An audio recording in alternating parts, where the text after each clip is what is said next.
Bismillahirrahmanirrahim. Assalamualaikum warahmatullahi wabarakatuh. Selamat pagi anak-anak hebat. Alhamdulillah pagi ini kita masih bertemu kembali dalam pembelajaran jarak jauh di Min 1 Probolinggo.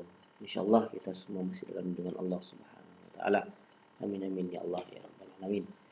Anak-anak, pagi ini kita sudah akan menginjak ke tema 1 subtema 2. Kita akan belajar muatan IPA, yaitu perkembangbiakan generatif dan vegetatif pada hewan. Kalau kemarin kita belajar perkembangbiakan generatif dan vegetatif pada tumbuhan, hari ini kita akan belajar perkembangbiakan generatif dan vegetatif pada hewan. Sebelum belajar, mari kita membaca basmalah terlebih dulu. Mudah-mudahan kita diberikan pemahaman akan materi yang akan kita pelajari hari ini. Kita juga nantinya memohon kepada Allah agar apa yang kita lakukan bisa bermanfaat, terutama bagi diri kita dan orang lain. Bismillahirrahmanirrahim. Baik anak-anak, kita mulai pembelajaran kali ini, yaitu yang pertama yang akan kita pelajari adalah perkembangbiakan generatif atau perkembangbiakan secara kawin pada hewan. Kalau pada tumbuhan terjadi peristiwa penyerbukan. Kalau pada hewan, perkembangbiakan generatif diawali dari perkawinan atau pembuahan. Apa itu pembuahan? Pembuahan adalah peleburan antara ovum pada sel betina dan sperma. Setelah terjadi pembuahan, maka akan terbentuklah yang namanya zigot. Zigot adalah sel telur yang telah dibuahi. Selanjutnya zigot akan tumbuh menjadi janin, kemudian janin akan tumbuh menjadi anak atau individu baru. Ini tahapan perkembangbiakan generatif pada hewan. Cara perkembangbiakan hewan. Nah, cara perkembangbiakan hewan ini dibagi menjadi 3. Hewan ini berkembang biak untuk melestarikan jenisnya, jadi agar selalu ada. Cara perkembangbiakan hewan diantaranya adalah yang pertama adalah bertelur. Tentunya kita sudah tahu bahwa hewan itu ada yang bertelur dan disebut dengan ovipar. Ada yang melahirkan yang disebut dengan vivipar. Dan ada hewan yang bertelur kemudian melahirkan. Jadi dia itu bertelur di dalam tubuhnya. Telurnya ada di dalam tubuhnya, kemudian setelah menetas baru dia mengeluarkan anaknya. Maka hewan yang seperti ini disebut sebagai hewan ovovivipar. Kan kita bahas satu-satu tentang cara perkembangbiakan hewan yang sudah kita sebutkan tadi. Yang pertama adalah hewan petelur atau ovipar. Ovipar adalah hewan yang meletakkan telur di luar tubuh induk betinanya.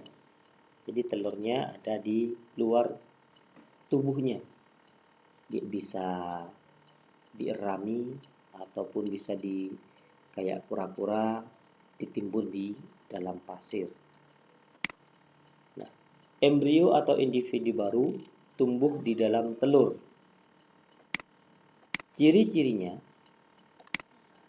Ciri-ciri hewan petelur, yang pertama adalah janinnya tumbuh di luar tubuh induk betina. Nah, tumbuh di dalam telur yang bercangkang. Kemudian janin memperoleh makanan dari cadangan makanan yang tersimpan di dalam telur.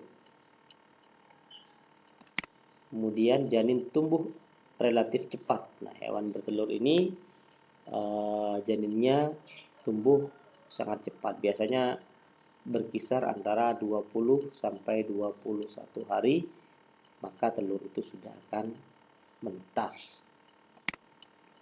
Kemudian bentuk tubuh anak umumnya sama dengan bentuk tubuh induknya. Ya, sama.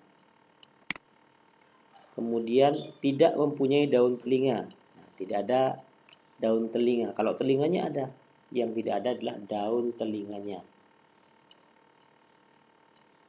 Kemudian tidak mempunyai kelenjar susu. Nah, hewan petelur ini tidak menyusui anaknya karena mereka tidak mempunyai yang namanya kelenjar susu dan tidak menyusui anaknya.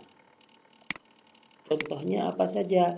Hewan ovipar. Tadi ada ikan, ada ayam, bebek, kupu-kupu, ya, katak, burung dara, kura-kura. Nah, itu adalah contoh-contoh hewan ovipar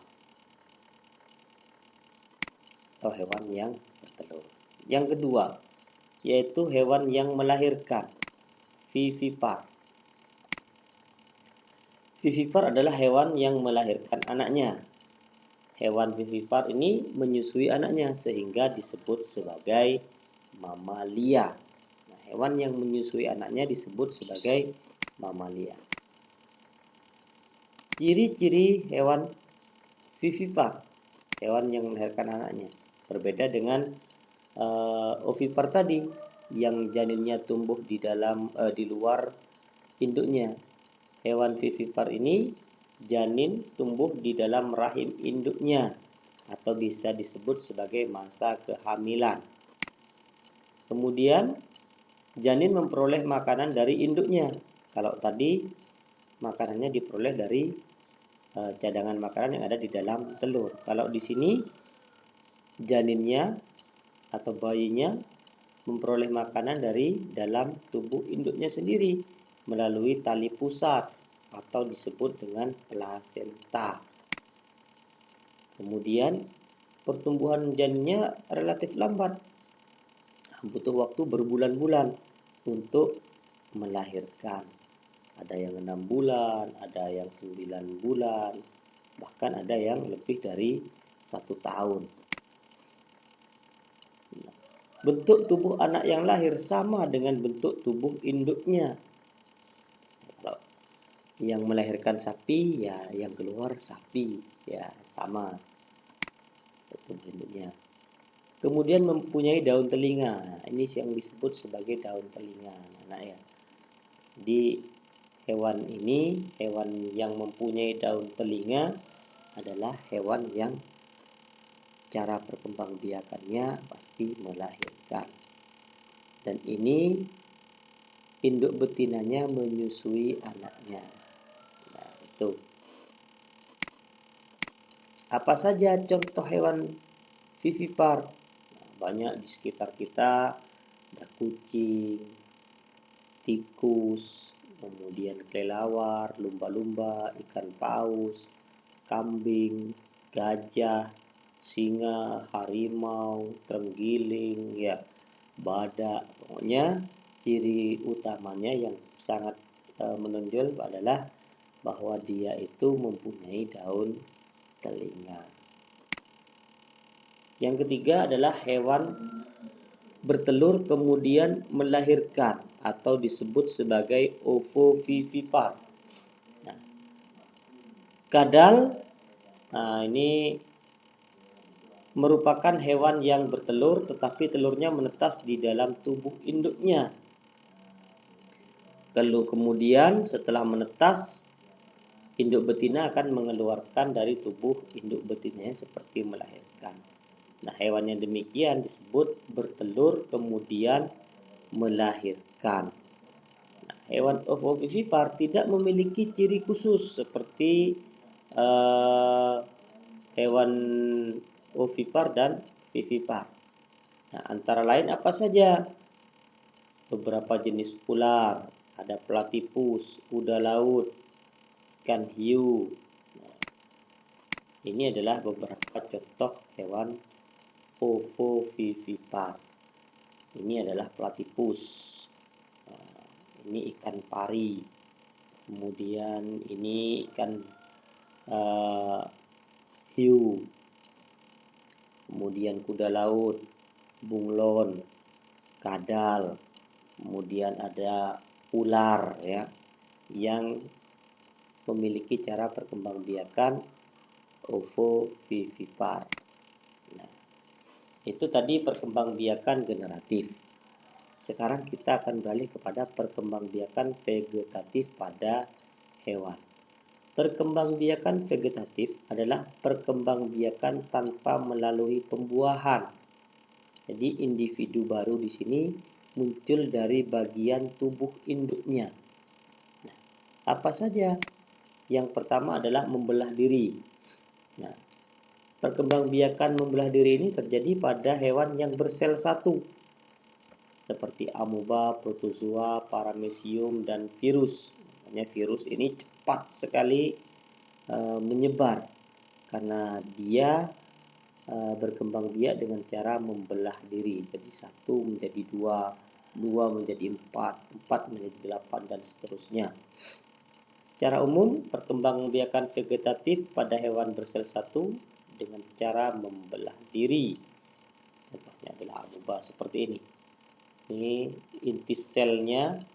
Inti sel ini akan membelah menjadi dua bagian, kemudian akan memisahkan diri menjadi dua bagian seperti ini. Nah, setelah menjadi dua, inti sel yang dari masing-masing individu baru ini akan membelah lagi menjadi dua. Nah, itu namanya membelah diri. Yang kedua adalah tunas. Nah, calon anak muncul dari bagian samping tubuh. Nah, ini pada hidra. Ini namanya tanaman hidra. Juga bisa pada tanaman anemon laut. Nah, mereka berkembang biak dengan cara tunas. Yang ketiga adalah fragmentasi atau memotong bagian tubuhnya. Ini terjadi pada cacing pipih atau planaria. Bisa dipotong secara beberapa bagian seperti ini, juga bisa membelah menjadi dua, maka akan menjadi individu baru seperti ini, cacing pipih atau planaria. Nah, itu adalah beberapa contoh perkembangbiakan generatif dan perkembangbiakan vegetatif pada hewan. Nah, anak-anak, sekarang anak-anak buka buku paketnya halaman 64. Di situ ada diagram Venn. Nah, ada diagram yang lingkaran itu namanya diagram Venn. Ada beranak, beranak dan bertelur, bertelur. Nah, di situ anak-anak memasukkan nama-nama hewan sesuai dengan cara perkembangbiakannya. Jadi dari yang sudah Ustadz sebutkan tadi, yang beranak itu apa saja, kemudian yang bertelur hewannya apa saja, beranak dan bertelur hewannya apa saja. Minimal anak-anak bisa menemukan masing-masing 5 nama hewan yang beranak, 5 nama hewan yang bertelur, 5 nama hewan yang beranak dan bertelur. Beranak ini artinya melahirkan, ya, melahirkan dan bertelur. Kemudian setelah itu anak-anak membuka halaman 66.